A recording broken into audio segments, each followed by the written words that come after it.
Muchas gracias, hermano Fernando. Gracias a los hermanos de Temuco allí por la invitación. Estamos siguiendo un estudio en el libro de Lucas, para lo cual vamos a leer allí en Lucas el capítulo 1. Hemos llegado a un tema muy interesante que a veces se pasa rápidamente, pero es interesante y lo vamos a ver. Es la oración de María. La oración de María. Como he dicho en otras oportunidades, el personaje de María es un poco controversial porque algunas personas se van a los extremos, entonces llegan al punto de idolatrarla o de venerarla, como dicen algunos, pero le ponen en un lugar que ella ni nadie en la escritura le ha dado, ni ella misma. Y hemos visto el otro extremo, que considerar a María como alguien común, como cualquier otro, y vemos que no es así. Hemos visto algunos textos. Era una hermana excelente, una buena hermana, una buena sierva del Señor, y hemos considerado algunos pasajes, como en Hechos, por ejemplo, cuando ella estaba en lo que era la reunión de oración, ahí estaba perseverando en la oración. En Juan capítulo 2 le vemos cómo ella le dice a las personas, haced todo lo que Él os diga, refiriéndose al Señor Jesucristo, sujeta plenamente a la voluntad del Señor. Y aquí también en Lucas 1 hemos considerado algunas cosas, como ella se sujeta a la voluntad plena del Señor y utiliza aquella palabra como engrandece mi alma al Señor, mi espíritu se regocija en Dios mi Salvador. También tenemos allí en ese texto el que ella misma reconozca que necesitaba la salvación de Dios. Y podemos pensar nosotros como creyentes, pero eso yo lo sé, hermano, ¿por qué está diciendo esas cosas si yo las sé? Pues bien, algunas cosas que para nosotros son básicas, son simples, son sabidas. Hay personas que tal vez escuchen en esta tarde o en las repeticiones a través del YouTube, que para ellos no sea tan así, tan simple. Incluso hay personas muy queridas mías que me dicen respecto al asunto de que ella era madre de Dios, me dicen, pero si usted dice que el Señor Jesucristo es Dios, ¿sí o no? Yo le respondo, sí, es Dios sobre todas las cosas. Bueno, ¿y quién fue su mamá? Y ahí comienzan a mezclar algunas cosas. Siempre la escritura muestra la frase que leímos la vez pasada, que decía, la madre de Jesús, María, la madre de Jesús. Y la hemos considerado también como una creyente, como una hermana, como una buena creyente, una buena sierva del Señor. Tiene que haber sido una señorita, y como dice la escritura también, el nombre de la Virgen era María, era una muchacha prudente, y se le menciona aquí como una virgen, en el día de hoy donde aquella palabra incluso provoca risas en la juventud, incluso el sistema en el que estamos viviendo provoca que la juventud que se mantiene virgen hasta el matrimonio sea mal mirada o se burlen incluso de ellos, pero la escritura muestra esto de la virginidad, tiene que llegar hasta el matrimonio. Pero la Biblia lo menciona en esta señorita. María tiene que haber sido muy joven, muy joven. Vamos a leer desde el versículo 39. Lucas, capítulo 1, versículo 39.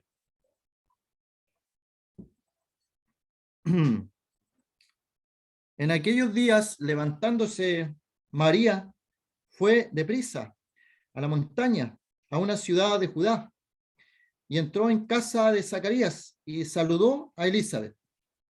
Aconteció que cuando oyó Elizabeth la salutación de María, la criatura saltó en su vientre, y Elizabeth fue llena del Espíritu Santo, y exclamó a gran voz y dijo, bendita tú entre las mujeres y bendito el fruto de tu vientre.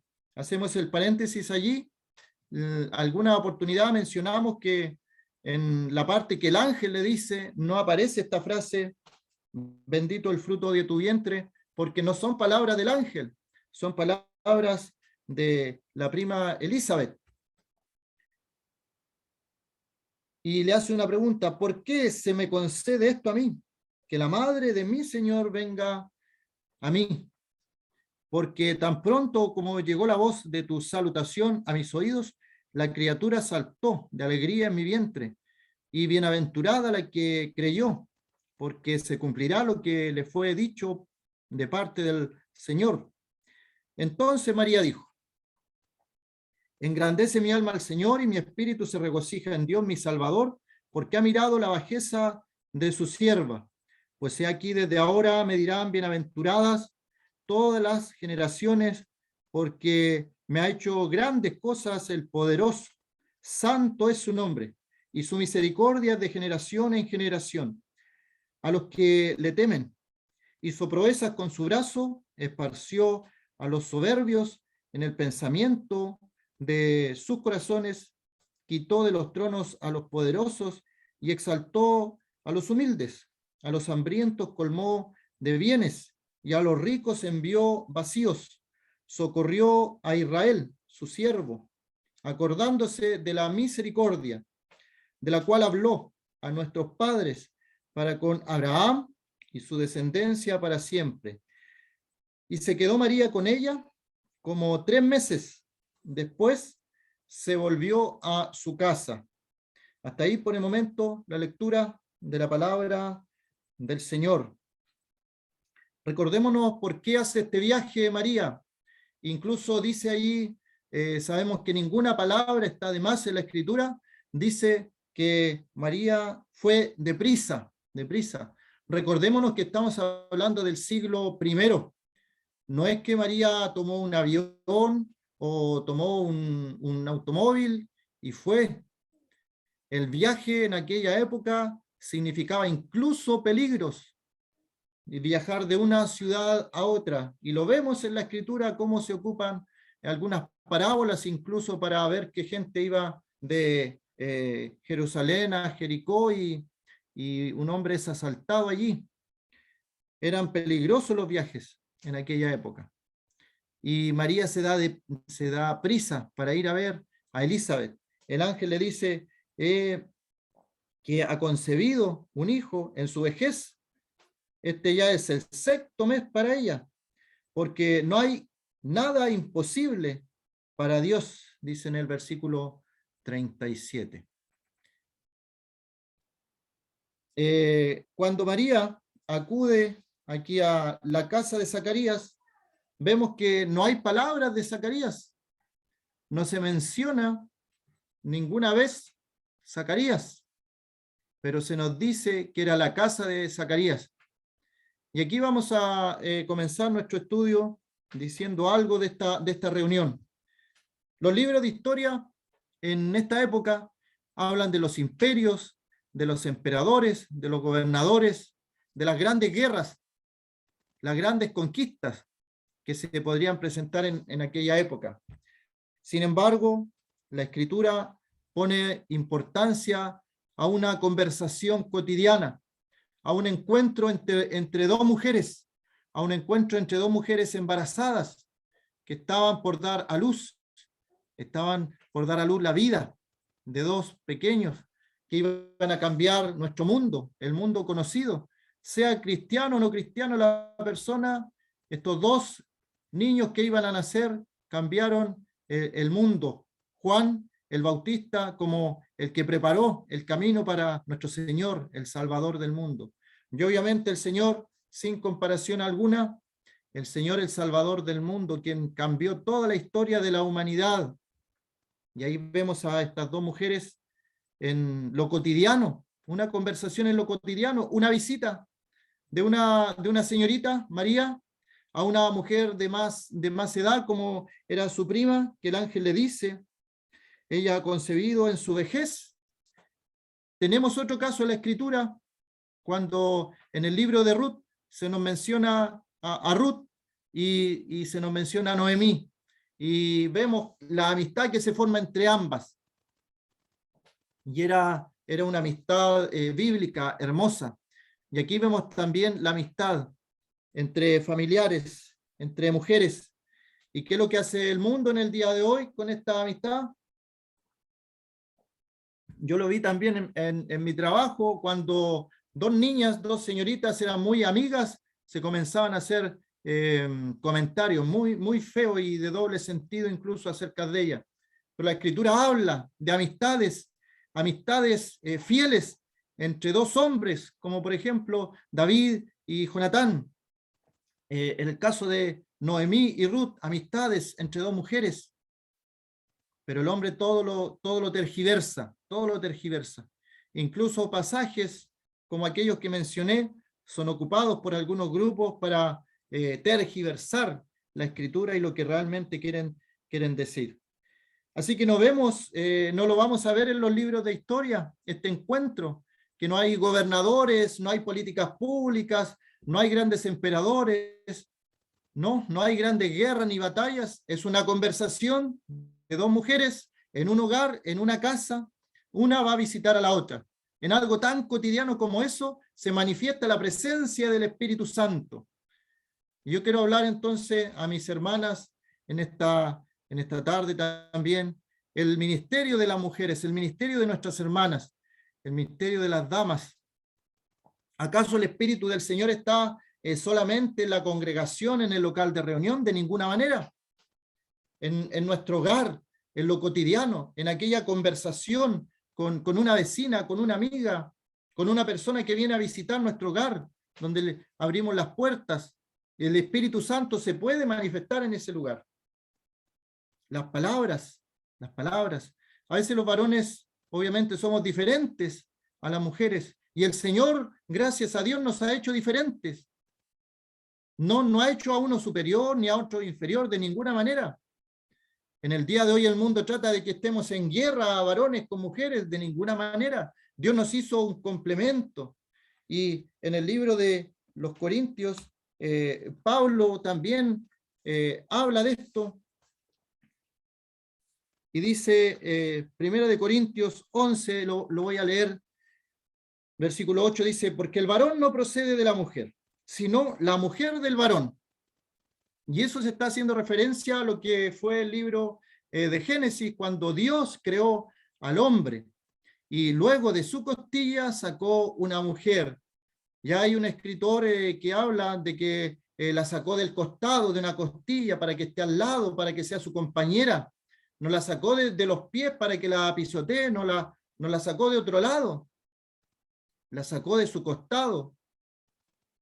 Y tampoco el varón fue creado por causa de la mujer, sino la mujer por causa del hombre. El hombre estaba incompleto, el hombre le puso nombre a todos los animales, pero algo le faltaba.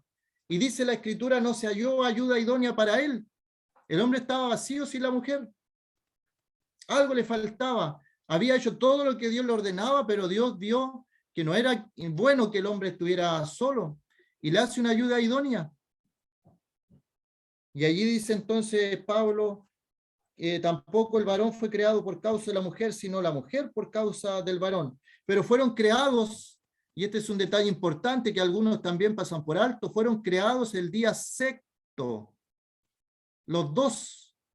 Algunos piensan que fue creado Adán y tiempo después fue creada Eva. Pero Génesis capítulo 5 dice, el día que fueron creados, y les puso por nombre Adán, a los dos, el nombre de los dos, de ese complemento, el nombre de los dos fue Adán. Así que Pablo dice, por lo cual la mujer debe tener señal de autoridad sobre su cabeza por causa de los ángeles, es el asunto del velo, que no es nuestro tema en el día de hoy, pero allí está el pasaje.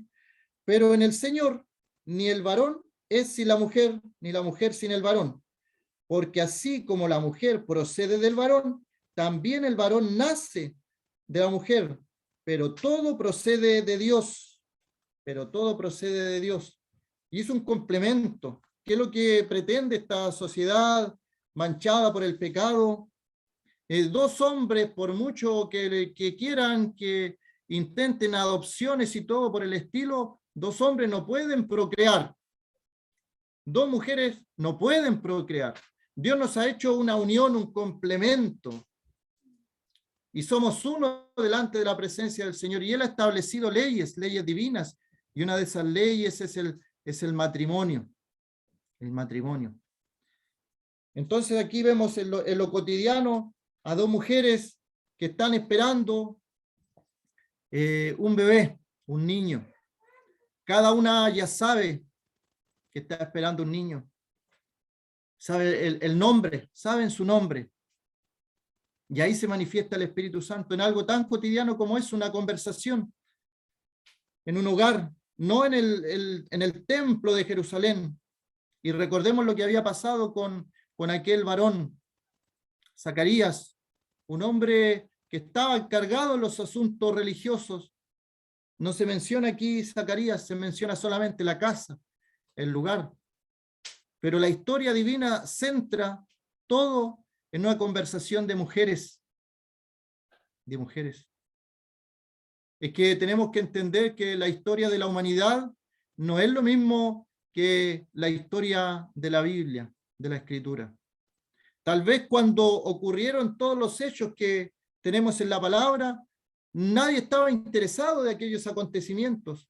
No era lo que estaba pendiente toda aquella generación. Tal vez estaban pendientes las guerras de los romanos, del emperador, sus hazañas, pero Dios centra sus ojos en lo simple, en aquellas cosas, en lo humilde, en lo cotidiano. Y vemos a Elizabeth que reconoce a su Señor también. Se me concede esto a mí, que la madre de mi Señor venga a mí, refiriéndose a María. Voy a compartir una pantalla para ver cómo después de esta conversación entre Elizabeth y María aparece lo que llamamos aquí engrandece mi alma al Señor, magnifica mi alma al Señor, dicen algunas traducciones. Y si uno va a esto de María, se le llama de esta forma la oración de María, en Lucas 1:46, la oración de María o el cántico de María también. El Magnificat, Magnificat. Y hay una definición en un diccionario, que esta palabrita que se ocupa, que cuando uno busca en internet qué dice acerca de María o alguna relación a este pasaje, aparece esta palabra repetidas veces, se ocupa harto en el mundo religioso. Pero ¿qué significa? Por si alguna vez se la encuentran aquella palabra. Es simplemente el cántico de alabanza que se relata allí en Lucas. Cuando se habla del magnifica mi alma, dice María en otras traducciones. Cuando María dice, engrandece mi alma al Señor, engrandece mi alma al Señor, otras traducciones dice, magnifica mi alma al Señor. Y en el idioma latino, que hay una traducción que es la versión de la Vulgata, se pone esta frase, magnificad mea anima, que significa nada más que magnifica mi alma. Y por eso se le menciona este nombre por todos lados cuando se refiere a estos versos que aparece aquí de María. Pero si lo podemos resumir así, es un cántico de alabanza, una oración desde el corazón de María. Y podemos ver también el espíritu de María a través de lo que ella nos dice. Ella misma nos dice aquí en lo que ella expresa en su oración, en su cántico. Y como decía, no tenemos que dejarla en un extremo de no considerarla, pero tampoco irnos al otro extremo de venerarla o llegar al extremo máximo cuando algunos ya la adoran. Dice el versículo 46, engrandece mi alma al Señor y mi espíritu se regocija en Dios mi Salvador. Y aquí vemos que María tiene solamente al Señor su Dios como su Salvador. Y para que ella considerara a Dios su Salvador, primero debe haberse considerado como cada uno de nosotros creyentes, como perdidos en nuestros delitos y pecados. Y esto tenemos que saber también, que María con todo lo virtuosa que era, con todo lo bienaventurada, con todo lo feliz que era, necesitaba, al igual que nosotros, y que todas las personas nacidas en este mundo necesitaba un Salvador, un Salvador. Algunos la han mencionado a ella como la mediadora, como la mediadora. ¿Y cuál es la lógica que siguen? Bueno, el amor de madre es grande, Jesús puede conversar con su madre y su madre tiene una relación especial con él, dicen entonces, yo me acerco a Jesús a través de María. ¿Dirá realmente eso la Escritura? ¿Enseñará eso la palabra de Dios? Incluso en alguna Biblia católica, como la que mencioné hace un rato, la Vulgata, se encuentran estas mismas palabras. No pueden sacar las palabras que están escritas allí. Engrandece mi alma al Señor. El alma de María se eleva en una oración y ella lo más que quiere hacer es resaltar la grandeza del Señor, la grandeza del Dios poderoso. En ninguna medida quiere exaltarse ella como persona o ser ella la figura principal. De hecho, en los pasajes que leímos, cuando ella sabe de su prima, de su pariente que está esperando a Juan, Elizabeth, ella va deprisa y deja de lado su situación para ir a ver a su prima, a su pariente, y estar con ella. Y dice la Escritura que estuvo 3 meses. Podemos pensar allí en ayuda. Una persona que está embarazada necesita algunas ayudas. Podemos ver allí el espíritu que tenía esta mujer, esta hermana María. Mi espíritu se regocija en Dios mi Salvador. Yo pregunto, hermanos, una pregunta que me hago también a mí. ¿En qué se regocija mi espíritu en el día de hoy? Hoy día mismo, durante el día. ¿En qué se ha regocijado mi espíritu? ¿En qué ha encontrado su contentamiento? ¿Me ha hecho sentir feliz algún texto de la palabra de Dios? ¿O he meditado en las cosas de Dios? ¿O solamente por el simple hecho de saber que soy creyente, que no veré condenación, porque ninguna condenación hay para los que están en Cristo Jesús? El solo hecho de saber eso, o de saber que el Señor puede venir hoy día en el arrebatamiento de la iglesia, y que nos iremos con el Señor, y alegrarme solamente por eso, o porque todas las personas que se dicen entendidos del clima, por ejemplo, que a mí eso me provoca una leve sonrisa, predicen el clima para mañana, y todos están de acuerdo con sus instrumentos y cosas, y al otro día el clima es totalmente diferente a lo que ellos han predicho. Y me da una pequeña sonrisa, alegría, porque digo, el Señor Dios Todopoderoso es el que controla el clima.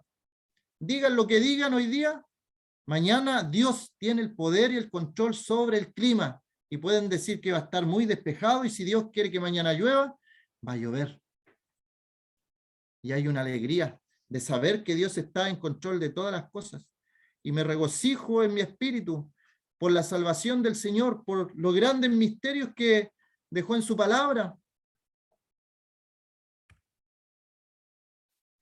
Primera de Timoteo, capítulo 2.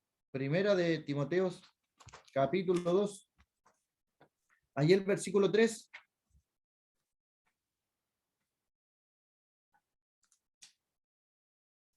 Dice, porque esto es bueno y agradable delante de Dios, nuestro Salvador.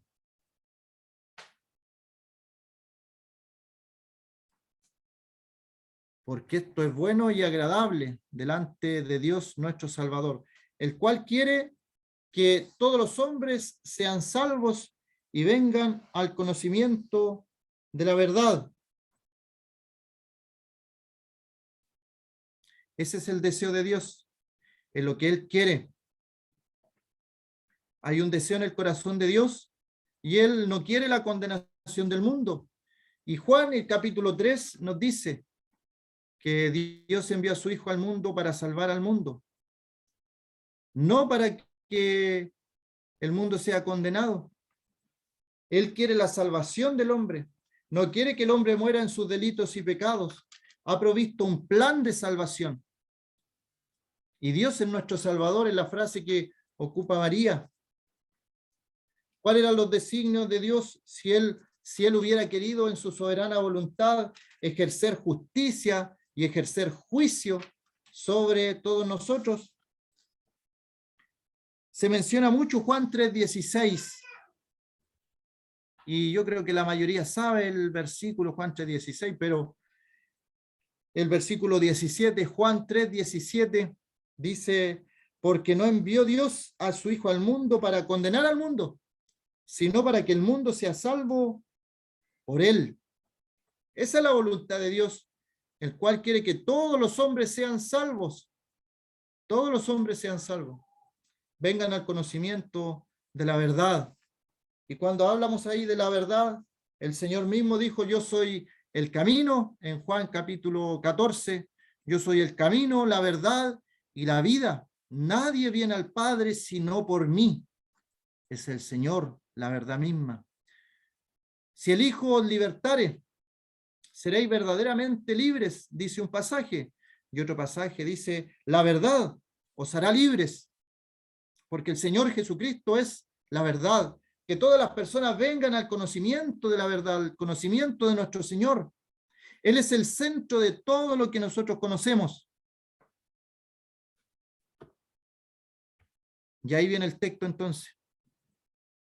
Como decía el mundo religioso, al ver la virtud de esta mujer, María, nuestra hermana, al ver la virtud y sus cualidades y cómo la mano del Señor estaba sobre ella, entonces dicen: bueno, ahí hay una mediadora para llegar a Dios. Pero ¿qué dice la Escritura? Primero de Timoteo 2, versículo 5, porque hay un solo Dios, al Dios que estaba alabando y exaltando María, el mismo Dios del Antiguo Testamento, el mismo Dios, y es un solo Dios, porque hay un solo Dios y un solo mediador entre Dios y los hombres, Jesucristo hombre. Hay un Dios, lo dice la Escritura, y hay un mediador. No hay otro, no hay otra. Cuando dice allí un Dios, tenemos que entender esa palabrita, un Dios, como cuando Dios en la antigüedad dice que se casa un hombre y una mujer y ya no van a ser dos, sino que van a ser uno. Es la misma palabra que se ocupa para un solo Dios. Cuando dice: oye Israel, el Señor Jehová, el Señor tu Dios, uno es. Se ocupa esa palabra que se ocupa para los matrimonios, que siendo dos, son uno. Acá cuando se habla de que, oye Israel, Jehová tu Dios uno es, en la palabra allí, que es uno, pero es una unidad de varios. Colosenses nos habla de la deidad, la divinidad. Elohim, en Génesis 1:1, en el principio creó Elohim, los cielos y la tierra. Es un Dios, pero también la palabra encierra algo plural, que es más de uno. Por eso es que en Génesis 1 dice: hagamos al hombre a nuestra imagen y semejanza. Y cuando está la torre de Babel dice: descendamos. Hay más de una persona, es plural, pero es un Dios. ¿Y por qué repetimos esto? Porque hay un misterio en la palabra, que es la Santísima Trinidad. La palabra no la vamos a encontrar en la Escritura, lo decimos desde ya. Esa palabra, esa frase, Santísima Trinidad, se ocupa para que entendamos que está el Padre, que está el Hijo, que está el Espíritu Santo. Hemos mencionado 3 personas, pero al mismo tiempo es un solo Dios. Es un solo Dios. Pero aquí cuando habla del mediador, del que va a ser un medio para juntar dos cosas que antes no se podían juntar, como un puente, por ejemplo, un puente, y es buena la figura del puente porque en la antigüedad había personas que construían y se especializaban en puentes. Y de ahí viene la palabra pontífice. Y nuestro Señor es el sumo pontífice. Es el más grande de los hacedores de puente, que ha juntado dos cosas que no se podían juntar, que era el hombre y que era Dios. Porque estábamos alejados de Dios. Porque estábamos alejados de la ciudadanía de Dios. Estábamos alejados de los pactos y de las promesas que Dios tenía con el pueblo de Israel. Y el Señor entonces nos ha juntado en un solo pueblo, la iglesia, siendo de cualquier país, no solamente de Israel, de cualquier país, podemos acudir al Señor. Y es como la frase que aparece también allí, Jesucristo hombre, lo hubiera dejado solamente en, hay un solo mediador entre Dios y los hombres, Jesucristo, y hubiera terminado allí, pero no, agrega Jesucristo hombre. ¿Por qué lo habrá agregado? Es porque el Señor, lo estamos viendo ahora en Lucas 1, Él nació de una mujer, como nacemos todos los otros hombres,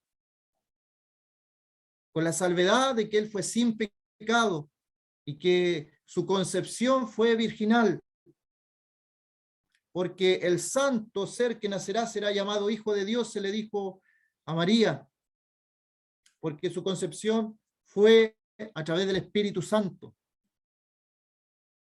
Y por eso es que Pablo dice que el misterio grande fue, indiscutiblemente grande es el misterio de la piedad. Dios fue manifestado en carne. El mismo Dios viniendo a este mundo, andando en este mundo como un hombre, y como un hombre perfecto. Y para mostrarnos esto de su humanidad, lo presenta desde el comienzo, naciendo a través de María. En Gálatas 4:4 nos dice, cuando vino el cumplimiento del tiempo, Dios envió a su Hijo, nacido de mujer y nacido bajo la ley, porque el Señor nació de una mujer. ¿Era especial esta mujer? Obviamente que sí, lo vimos. La mano del Señor estaba sobre ella. El poder del Altísimo la cubrió con su sombra. Pero el mediador, el centro de toda la escritura, no es ella. Y ella misma lo reconoce. El centro de todo es nuestro Señor Jesucristo, nuestro mediador. Hay un solo Dios y un solo mediador entre Dios y los hombres, Jesucristo hombre. Y la palabra compuesta allí, Jesucristo, junta dos palabras. La palabra Jesús, que es su nombre humano, el nombre que el ángel le puso, y la palabra Cristo, que lo hemos visto también en otras oportunidades, que significa Mesías, o significa el ungido, la palabra Cristo. Así que todo el conjunto, ese es nuestro Señor, es un mediador para nosotros. Engrandece mi alma al Señor, entonces dice María, y ahí vemos nuevamente, reconoce su bajeza, su pequeñez. Ha mirado la bajeza de su sierva, y podemos ver lo hermoso del espíritu de María, cómo ella nos da ejemplo de humillarnos bajo la poderosa mano del Señor. Ella considera a Dios lo más grande y se considera a ella lo más pequeña que puede haber. Y entonces engrandece su alma al Señor porque ha mirado su bajeza, su indignidad. De tantas personas mejores que ella pudo elegir Dios, pero la miró a ella. Y esas son palabras de María. Ha mirado la bajeza, la pequeñez de su sierva. Y cuando ocupa allí la palabra sierva es esclava. Y entonces proclama esto hacia el futuro, sabiendo lo que en su vientre había sido concebido, que era obra del Espíritu Santo, eran las promesas del Mesías. Y estas dos mujeres allí me las imagino también. en el siglo I, en una cultura, en un ambiente, tenemos el ambiente romano muy machista, tenemos el ambiente judío muy machista, pero aquí tenemos el comienzo del cristianismo, que vino a dar libertad a la mujer. Por eso no me gusta cuando algunos tildan de que somos un poco machistas, porque hay silencio en la mujer en las congregaciones, porque tienen que cubrir su cabeza.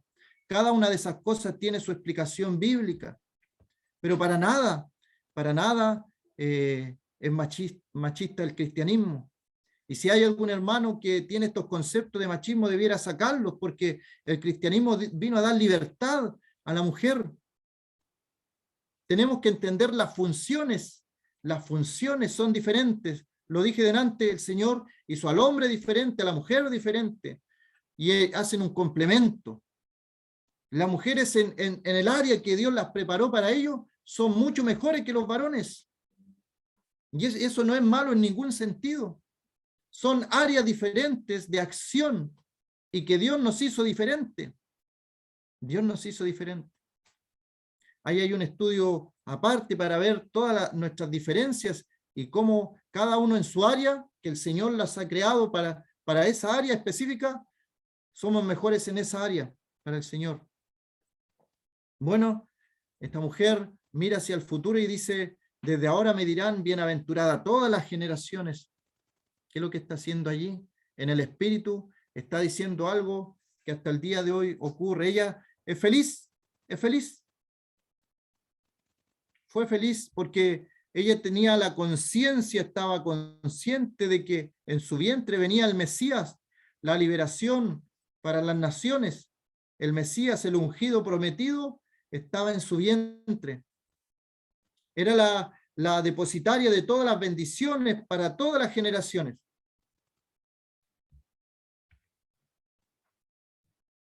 Y ella reconoce también todo lo que está viviendo, todo lo que está pasando, y lo reconoce como el poderoso.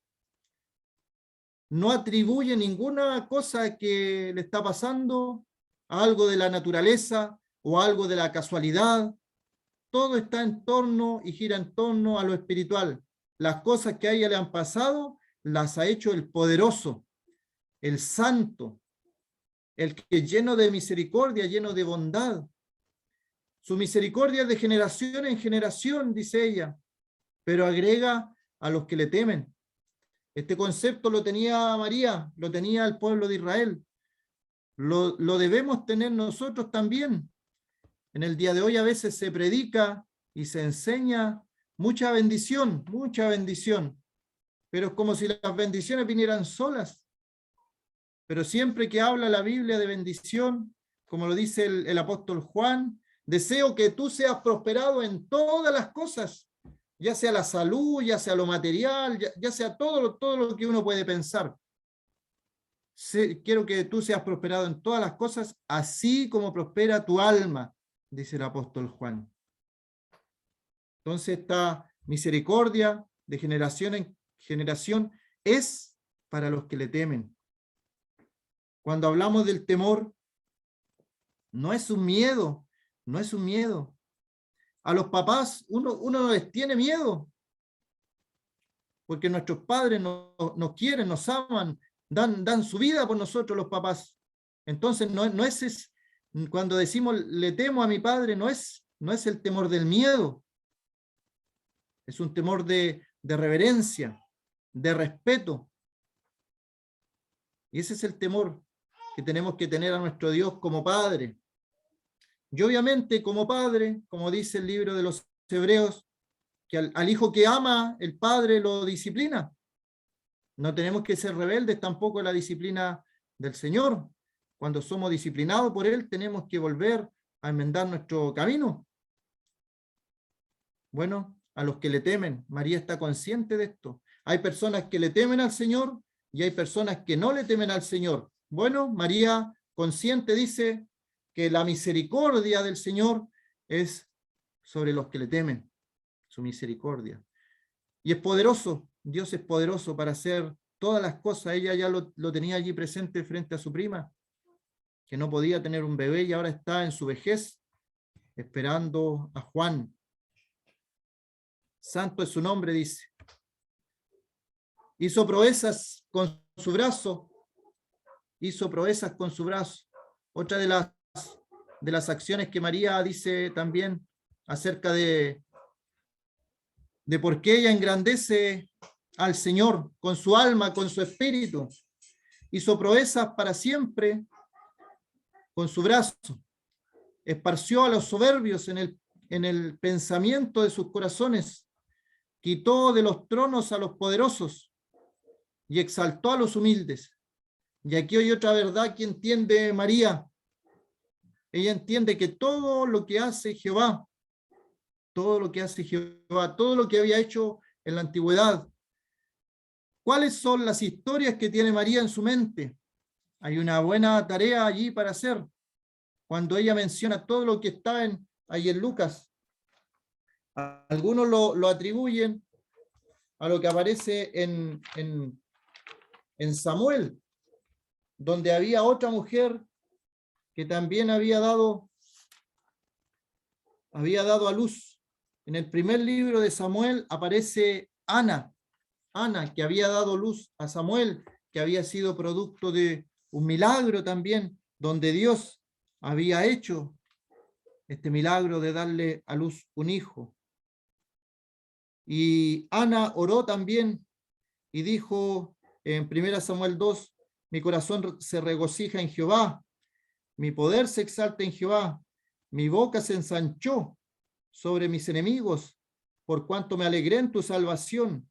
No hay santo como Jehová, porque no hay ninguno fuera de ti. Se parece cada uno de los versos que dice Ana, se parecen, pero para que María haya expresado todo este pensamiento de su corazón en esta oración, en este cántico, ella tiene que haber sido una señorita que escuchaba de la palabra del Señor, que tenía conocimiento de todo lo que Dios había hecho en la antigüedad. Y ahí nos deja también a nosotros una tarea de si estamos memorizando la palabra de Dios, repasando lo que sabemos ya. Cuando leemos esta frase, hizo proezas con su brazo, podríamos mencionar una historia o dos historias, o tal vez tres historias de cómo Jehová en la antigüedad hizo proezas con su brazo, o no podríamos mencionar ninguna. Esparció a los soberbios. ¿Nos viene a la memoria alguna historia de la Escritura? O a veces nuestra mente está con alguna película, con alguna serie, con algún reportaje de algún periódico. Jehová hizo proezas con su brazo. ¿Qué proezas hizo?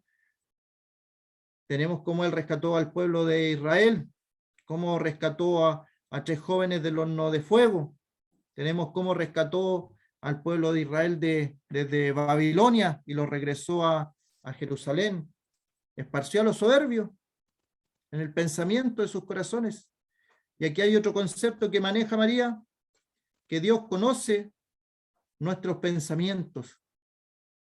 Podemos nosotros aparentar delante de los seres humanos, pero a Dios no podemos engañar, porque Él conoce los pensamientos del corazón, de nuestro corazón. Hasta allí llega su escudriño. Quitó de los tronos a los poderosos.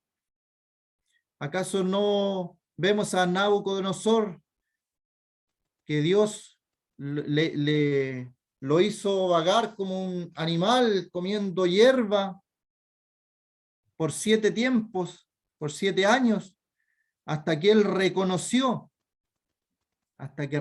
Nabucodonosor que Dios era el que ponía reyes, quitaba reyes, y exaltó a los humildes? La historia que se me viene a mí, por lo menos, es cuando el pequeño pastor David, que cuidaba las ovejas de su padre, Dios lo unge como rey de Israel y lo exalta. No tenía ninguna condición de noble, no tenía por dónde llegar a ser un rey, pero Dios conocía el pensamiento de David, conocía el corazón de David, y lo exaltó en su humildad. A José siempre estaba pendiente, corazón en Dios, todo lo que le pasaba lo atribuía a Dios, y de un día para otro Dios lo exaltó, lo exaltó. Engrandece mi alma al Señor, porque a los hambrientos colmó de bienes y a los ricos envió vacíos. Y aquí hay un concepto también que es manejado por esta mujer, María, de que el Señor lo dijo: a los pobres siempre los tendréis con vosotros. En el día de hoy, ¿cuántos luchan contra lo que es la pobreza? Y a veces se pierden en luchar contra eso y dejan de lado lo que es la fe, el púlpito y la Biblia, y se embarcan en luchas sociales, pero somos llamados al Espíritu, a salvar las almas, a sanar almas que están heridas. Pero aquí también tiene este concepto de que hay hambrientos, hay pobres y hay personas que son ricas, pero a ambos la Biblia dice que a ambos lo hizo Dios. Habían 4 leprosos después de una batalla. Ellos van a un campamento enemigo y encuentran todo un campamento enemigo con las provisiones, y en la ciudad había hambre. En la ciudad estaba muriendo de hambre, y esos 4 leprosos se encuentran con todas las provisiones del ejército enemigo. A los hambrientos colmó de bienes. Me acordé de esa historia. Y a los ricos envió vacíos. El gran imperio de Egipto, con toda su pompa, con todos sus carros, su gente de a caballo, se enorgulleció y persiguió al pueblo de Israel. Era el imperio más rico de su época. Pero por perseguir al pueblo de Israel, ellos perecieron en el Mar Rojo, sus carros, su gente de a caballo, todo.